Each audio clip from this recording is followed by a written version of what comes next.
Olá, obrigado por você estar aqui nesse momento comigo.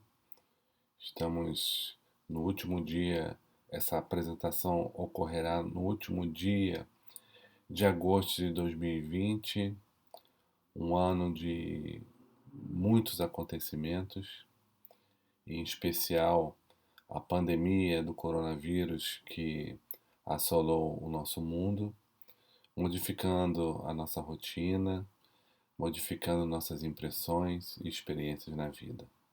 Muitos, inclusive, partindo desse plano a partir de complicações dessa enfermidade. Em verdade, situações como essa fazem sempre nos pensar e a coletividade acaba sempre a retornar a reflexões escatológicas. Eu me lembro que em 86, 1986, quando o cometa Halley ia passar próximo à Terra e todo o frenesi da época e o medo, inclusive, de que o cometa afetasse o planeta, até causando a sua destruição.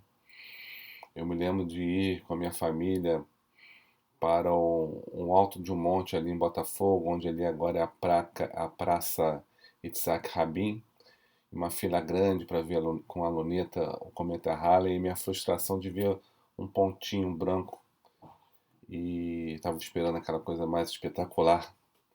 Da mesma forma, a minha infância e adolescência, mas mais a minha infância, foi desenvolvida no suspense da Guerra Fria, sempre na expectativa de que a televisão mostrasse por plantão o lançamento de alguma bomba.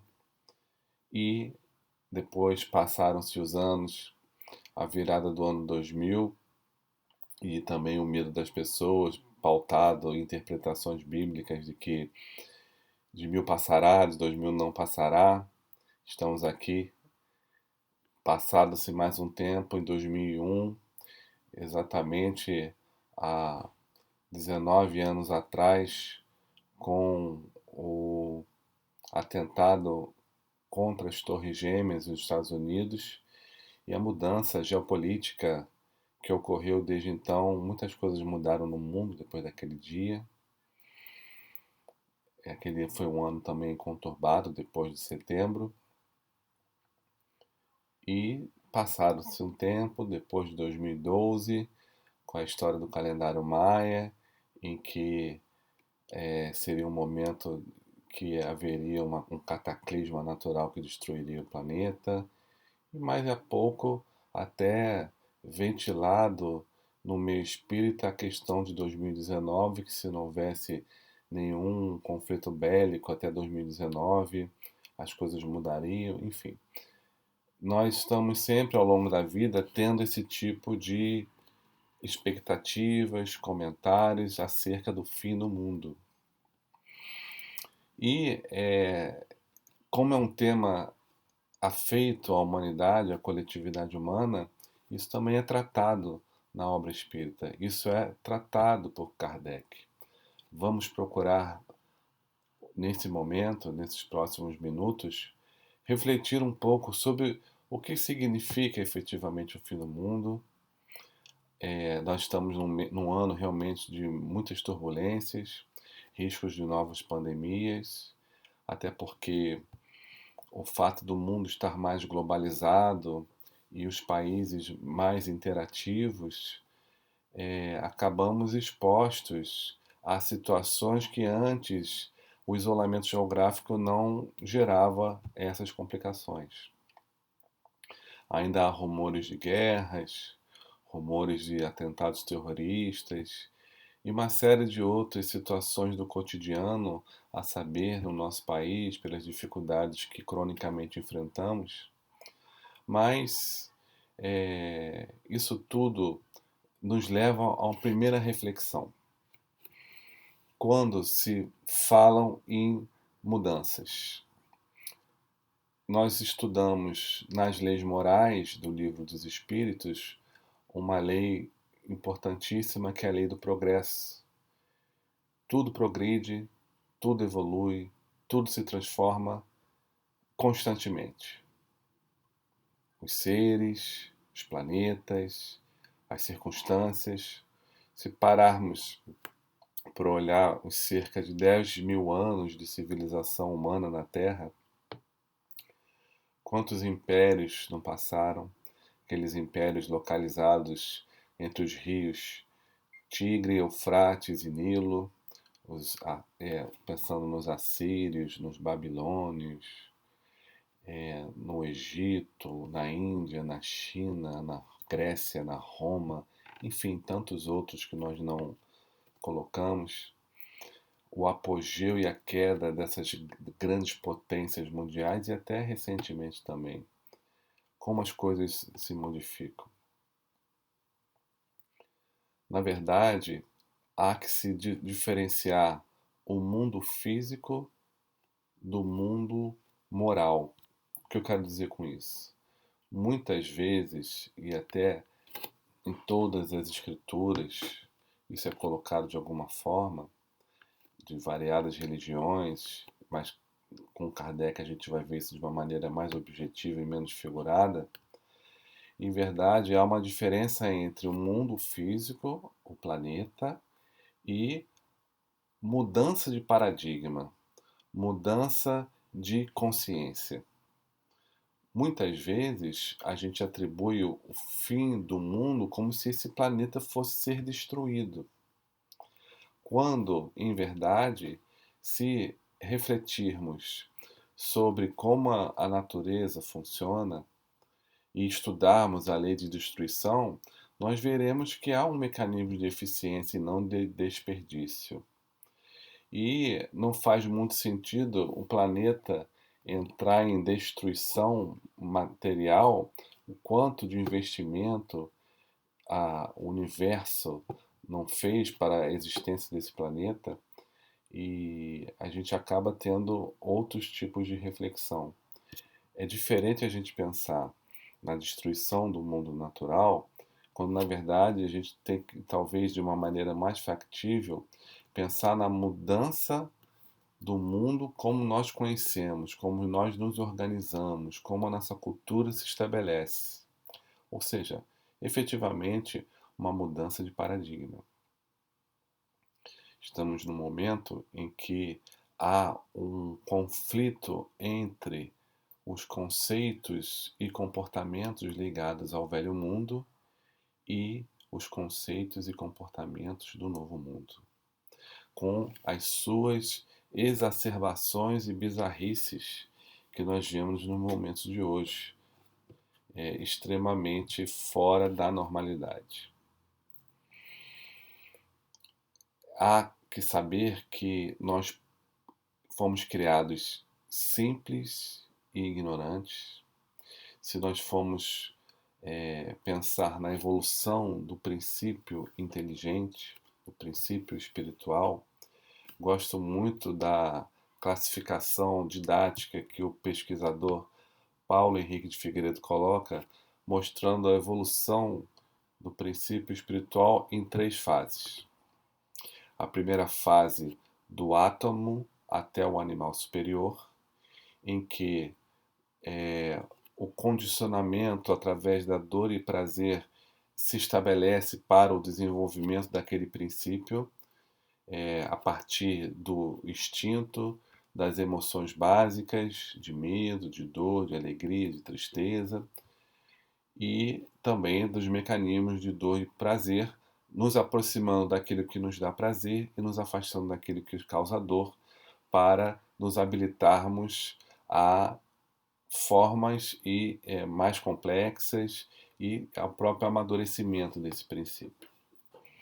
A segunda fase onde nós estamos, a fase humana, a fase do homem, em que, uma vez já vivendo plenamente com os instintos, acabamos por desenvolver a nossa inteligência, e com o desenvolvimento dessa inteligência, nós acabamos desenvolvendo o nosso livre-arbítrio, a nossa vontade, no sentido de estabelecermos escolhas daquilo que fazemos ou não fazemos, e com esse desenvolvimento do livre-arbítrio, vamos conquistando o senso moral. E nesse processo nós progredimos na esfera do intelecto, da intelectualidade, do conhecimento e na esfera da moralidade, do senso moral. Esses progressos não ocorrem de maneira igual, eles evoluem em paralelo, muitas vezes mais com a inteligência do que a moralidade, ou às vezes um pouco mais com a moralidade que a inteligência, mas sempre caminhando nessas duas coordenadas. E a terceira fase dos espíritos libertos da necessidade compulsória, na verdade, nem necessidade compulsória não seria a palavra, mas libertos dessa visão humana e partindo para um outro patamar de espíritos conscientes na criação como co-criadores nas harmonias celestes do universo, sendo participantes diretos da harmonia universal, co-criadores de uma série de situações e circunstâncias que fogem até ao nosso entendimento enquanto homens. Então, a fase do átomo até o animal superior, depois a fase humana e em seguida a fase de espírito liberto. Com isso, nesse processo, hoje nós vivemos, como falei, a fase em que notoriamente se fica claro esse entendimento que o progresso se dá através do desenvolvimento intelectual e moral. A civilização, se nós pararmos para pensar, nesses últimos séculos, muito desenvolveu-se como, como sociedade no ponto de vista de tecnologia. Desde a fase lá, enquanto recém-egressos da vida primitiva, em que éramos caçadores e coletores e acabamos por desenvolver recursos e técnicas para caçarmos e colhermos melhor, deixando de ser povos nômades e passando então a ser nos sedentarizando num local e aí utilizando aquela região para a plantação, domesticando os grãos, os animais e dessa forma conquistando elementos que não tínhamos, descoberta do fogo e muitos outros recursos que fazem com que a gente se desenvolva enquanto sociedade com noções de higiene, noções de convivência, enfim, um desenvolvimento intelectual. Hoje, por exemplo, podemos agora nos comunicar com qualquer lugar do mundo instantaneamente através da internet. Situação essa que na minha infância era impossível de eu compreender, de aceitar. É uma realidade só na fantasia das revistas em quadrinhos, do detetive Dick Tracy, que tinha um telefone que ele falava com a pessoa como se fosse um celular.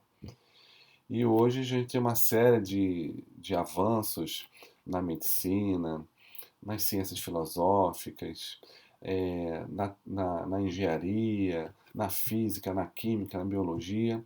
Chegamos a um patamar de desenvolvimento intelectual em que agora o próximo passo é esse amadurecimento moral do ponto de vista coletivo.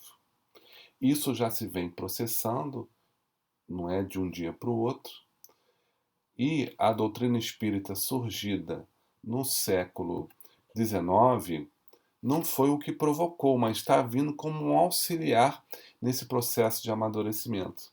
Dessa maneira a gente compreende aquele jargão espírita que diz que o espiritismo não será a religião do futuro, mas o futuro das religiões, porque o progresso moral independe do espiritismo. Isso é uma conquista da civilização.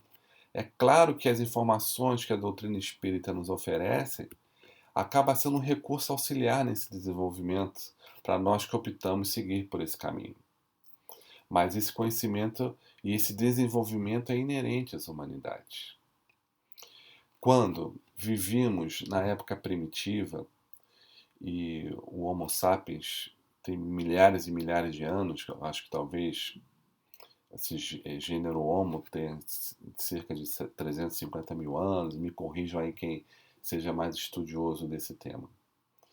A civilização tem cerca de 10 mil anos, né? A civilização conhecida. E a gente vê que a Terra já foi um planeta primitivo, onde só haviam espíritos simples e ignorantes. no contexto do progresso intelectual e moral, e que foi desenvolvendo sua inteligência, conquistando seu livre-arbítrio e progredindo na conquista do seu senso moral. Vai haver um momento que a gente vê um salto no desenvolvimento social e que naturalmente nós, enquanto espíritas, entendemos que esse salto foi catalisado pela vinda maciça de espíritos de um outro orbe, afim ao nosso, que estavam num patamar igual ao que nós estamos vivendo hoje. Que estávamos, esse outro orbe estava passando de um planeta de provas e expiações, que é o que nós estamos vivendo, essa transição para um planeta de regeneração. Aqueles espíritos muito desenvolvidos intelectualmente, mas que não desenvolveram, ou na verdade, através das suas escolhas, criaram hábitos gerando imperfeições pautadas no orgulho e egoísmo, não tinham mais condições de viver naquela humanidade que já estava avançando moralmente para um nível de progresso que era incompatível com a visão egoísta e orgulhosa. E esses espíritos muito inteligentes acabaram sendo trazidos para a Terra, não de uma maneira obrigatória ou compulsória, mas porque, como o universo é regido por leis naturais, leis físicas e leis morais, os indivíduos, ainda muito mergulhados no orgulho e egoísmo, não tinham compatibilidade para viver naquela sociedade que estava avançando e se desenvolvendo. E para cá vieram, em grupamentos específicos, Emmanuel estuda muito bem isso no livro A Caminho da Luz, a saber, o povo hindu, o povo judeu, o povo egípcio e o povo indo-ariano, o povo ariano, melhor dizendo.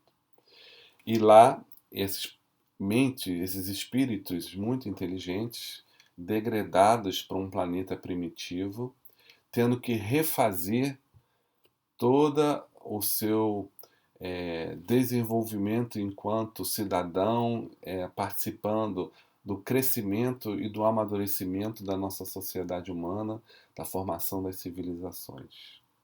A gente vai ver que muitos desses espíritos já se descondicionaram, repararam, se redimiram e voltaram para a sua planeta de origem.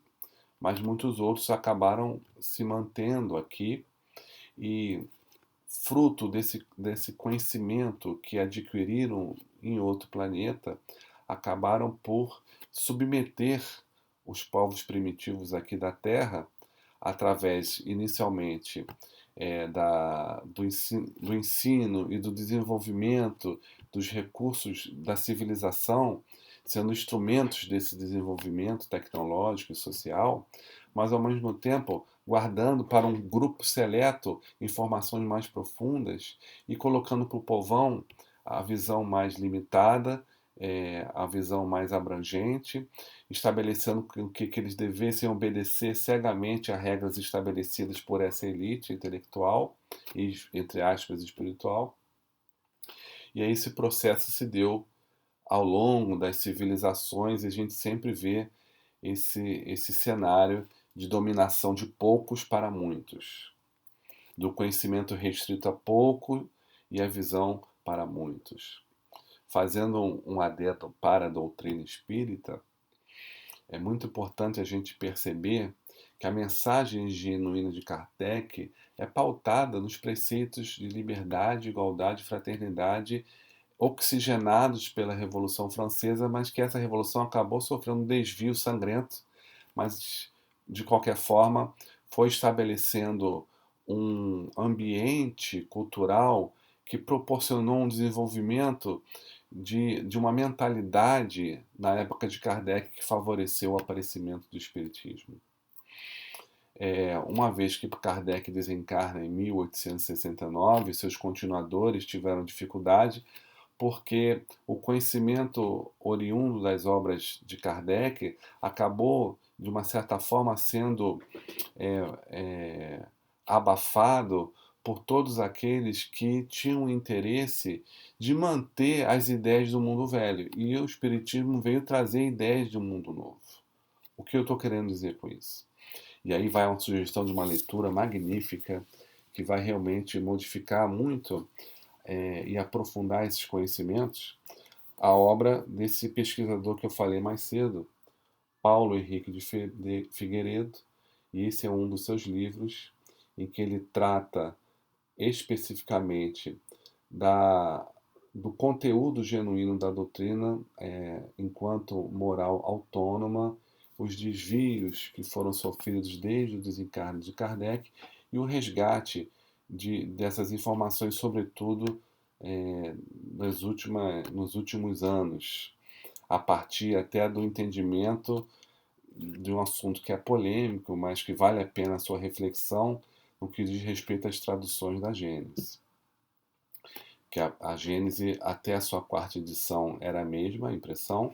A quinta edição surgiu anos depois do desencarne de Kardec, com várias modificações e adulterações, segundo, na época do lançamento, dizendo tratar-se de impressões de Kardec que estavam escritas para uma possível quinta edição que ele não conseguiu editar, mas em verdade são informações que mostram realmente essa dicotomia no que eu estou querendo dizer entre os dois tipos de moral que a humanidade conhece e é regida. A moral heterônoma, em que há o estabelecimento de leis externas que vão nos condicionar através da submissão, de castigos e recompensas, e a moral autônoma que surge de leis internas, presentes no ser, em nossa consciência, estabelecendo a oportunidade de fazermos escolhas livres e conscientes. Não é à toa que Kardec foi um pedagogo. Não é à toa que Kardec foi um discípulo de Pestalozzi, em que a autonomia na educação das crianças era uma das suas bases. Até então, a educação, sobretudo direcionada por religiosos jesuítas, era uma educação heterônoma, no sentido de imposição de conteúdo método de recompensa e castigo no aprendizado, condicionando a criança a decorar e a absorver aqueles conhecimentos de uma maneira impositiva. Quando, na verdade, a gente, quando estuda um tema, percebe que a melhor forma de aprendizado é o indivíduo buscar por si, através das suas dúvidas, através dos seus questionamentos, através das suas buscas, e aí sim construir o seu conhecimento de dentro para fora.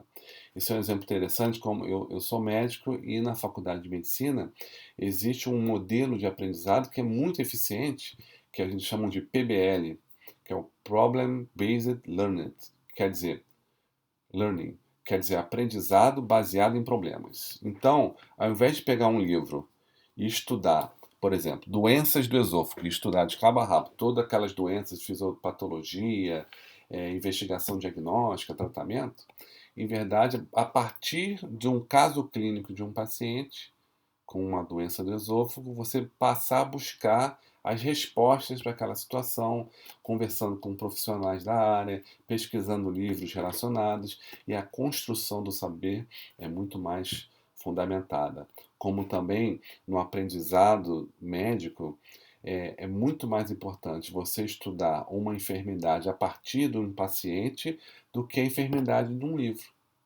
Porque estudando a partir de um caso real, você vai ter uma capacidade de entendimento e de registro, de memória muito, muito maior, de aprendizado muito maior.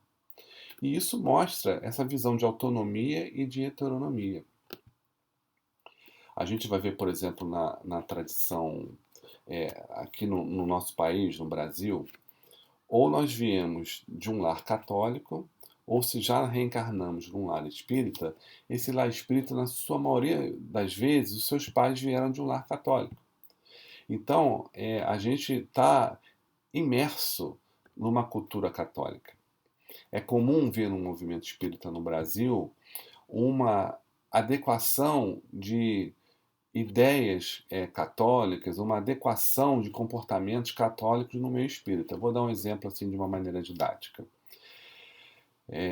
A pessoa fala do umbral como se estivesse falando do inferno, fala do nosso lar como se estivesse falando do céu, fala dos benfeitores espirituais como se fossem santos católicos, falam do pecado original, do castigo, a vir à Terra como um castigo, mostrando que a reencarnação a gente está aqui para sofrer, ou essa ideia de que estamos aqui para pagar um karma, vinculado a um castigo oriundo de um ato errado do passado. E isso é uma visão heterônoma. E isso é uma visão de leis que são impostas para que a gente estabeleça, através de fé passiva e obediência cega, um condicionamento e viver como se estivesse num cabresto. E, na verdade, o Espiritismo trata exatamente o contrário. A proposta de Rustang, que foi uma das principais causas do desvirtuamento na França e no Brasil do conhecimento espírita, estimula o contrário da autonomia moral, estimula a heteronomia, e aí enxerta dentro das lições de Kardec informações a partir do livro básico Os Quatro Evangelhos, que é muito confuso e que leva essas questões do mundo velho. Mas, como o progresso é inevitável, essas ideias e esses comportamentos vão ceder com a força das evidências e com a força da evolução. E o que a gente está vendo agora, nesse momento, nós estamos sendo testemunhas da mudança de um paradigma, deixando para trás o mundo velho e vendo o nascer de um mundo novo, pautado na autonomia, na escolha livre e consciente, na participação social ativa, no sentido de eu faço uma coisa certa porque eu quero fazer e não porque eu estou sendo imposto por uma lei externa.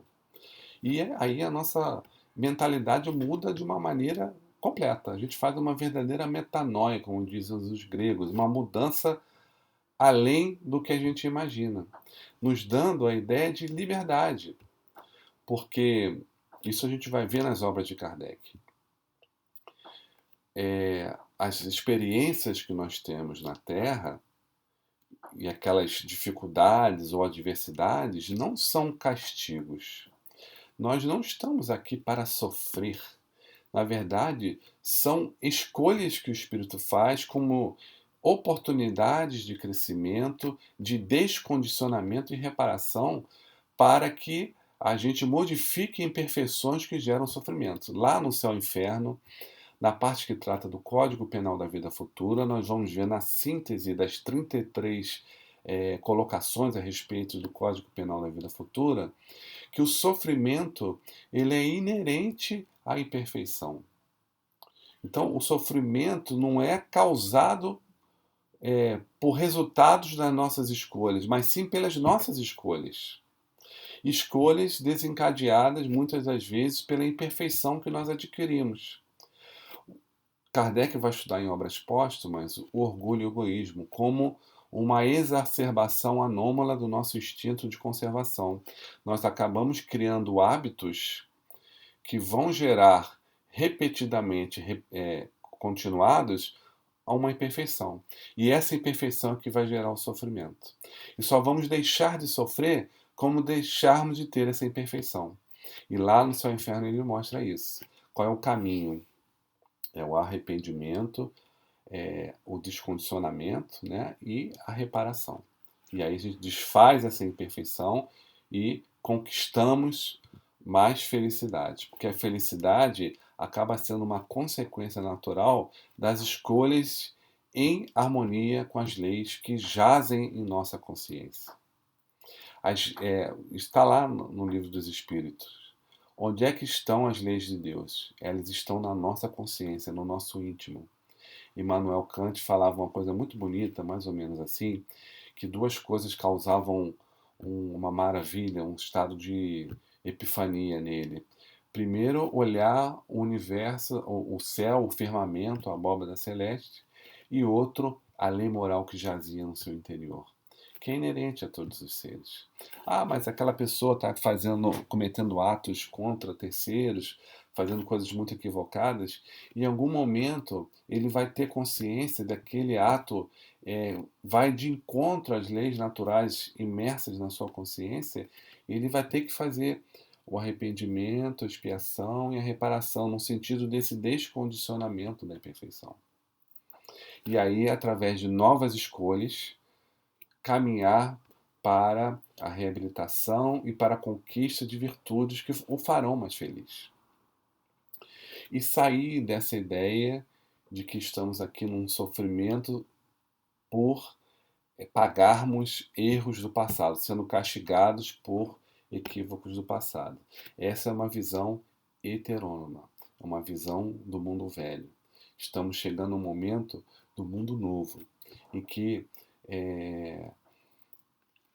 a gente vai ser remetido a uma sociedade efetivamente em que a liberdade, a igualdade e a fraternidade, no seu sentido mais amplo, vai ser compreendido. Em que vai haver a necessidade não de uma igualdade de condições, porque nós somos desiguais. Indivíduos que nascem numa mesma família podem ser completamente diferentes. Não há como impor uma situação de igualdade a todos os seres, que isso aí é uma condição forçada normal e a história nos mostra que não funciona.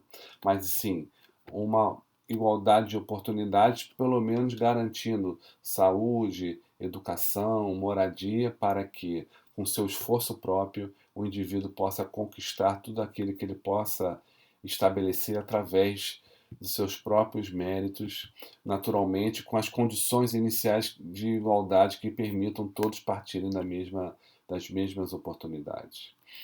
E a gente está caminhando, a gente ainda não sabe muito bem sociopoliticamente como isso é, as experiências de um lado como de outro têm os seus prós e contras, estamos caminhando para esse amadurecimento que vai nos mostrar não mais um mundo de competição, mas um mundo de cooperação, um mundo de escolhas conscientes, um mundo de decisões pautadas no bem-estar da coletividade, quando nós percebermos que, enquanto não sermos solidários aos outros e termos uma visão social, quando fazemos uma coisa pensamos no impacto na sociedade, essa é a melhor maneira de viver. E não de uma maneira individualista ou competitiva, isso não vai gerar uma condição saudável de vida, não vai gerar felicidade e não vai gerar um equilíbrio do ponto de vista social e mundial. É muito bonito ver e estudar esse conceito de autonomia, de escolha livre e consciente. Isso está lá desde a época de Moisés. Moisés teve a oportunidade de estudar na escola própria de príncipes do Egito, da classe mais elitizada, e ter uma série de informações que o permitiram sair com o povo judeu no deserto para tentar construir, através das noções de higiene que ele teve, das noções de civilização e tecnologia, criar uma nova Canaã, no sentido de criar a possibilidade de uma civilização com o povo judaico, pautada em autonomia. Jesus, quando vem a nós, também nos mostra esse conceito de autonomia, quando, curando indivíduos enfermos, estabelecia que a base inicial para aquela cura devia ser a vontade do enfermo querer se curar. Ou então, quando na passagem evangélica diz: se alguém lhe bater na face direita, se ofereça a outra, ele não está querendo estimular que você seja subserviente e submisso à violência. Mas, em verdade, se a situação se aparece com você de uma maneira animal, competitiva e violenta, você pode ter a escolha livre e consciente de não reagir como um animal, mas reagir como um ser humano.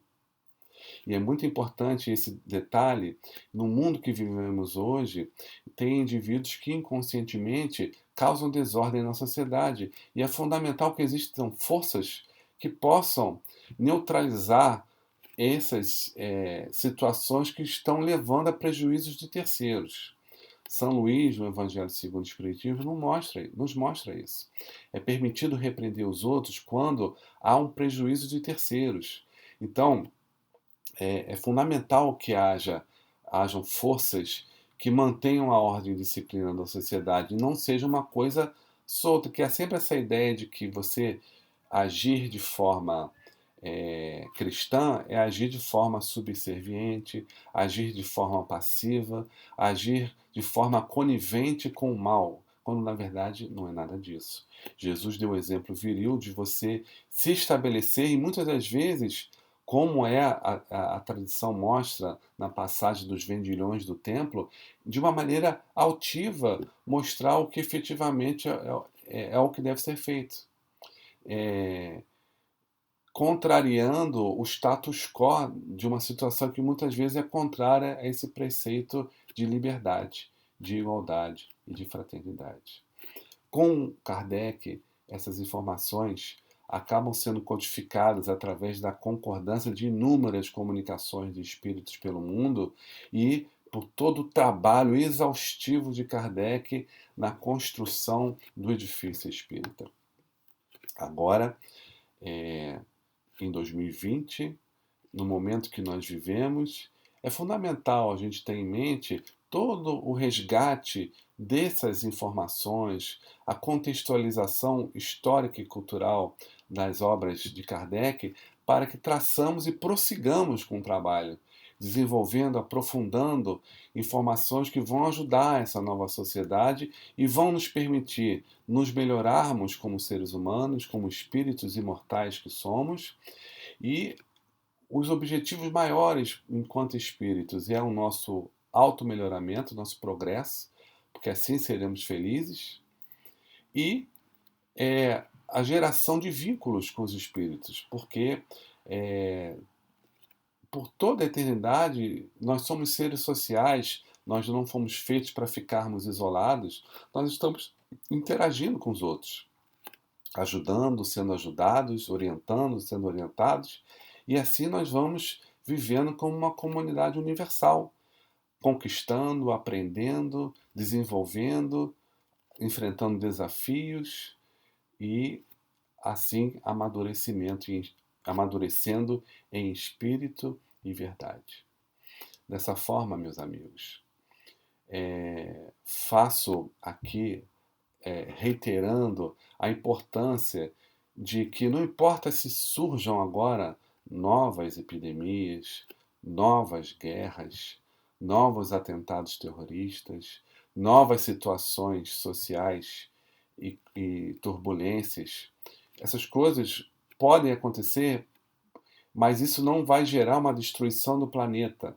Na verdade, são recursos catalisadores que acontecem nesses processos de transição, em que os mundos se transformam, as sociedades amadurecem e aqueles que não apresentarem a condição moral, não só intelectual, mas moral, de permanecerem nesse processo de transformação, fazendo escolhas que têm um impacto positivo no social, no sentido de no impacto nos que convivem conosco, não tendo só uma decisão egoísta e orgulhosa, vão ser conduzidos para planetas em que ainda há necessidade desse tipo de ação e de condição espiritual. E lá, mesmo lá, servirão como instrumentos de catalisação, a palavra está certa, né?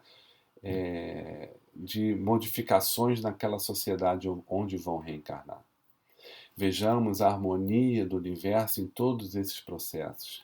Isso que nós estamos vivendo agora na Terra, certamente está sendo testemunhado por outras humanidades que passaram por situações como a nossa e estão aqui também nos ajudando da sua maneira, com a contribuição que são de cidadãos do universo, para que ajudem a nós, irmãos na Terra, nesse processo de transformação.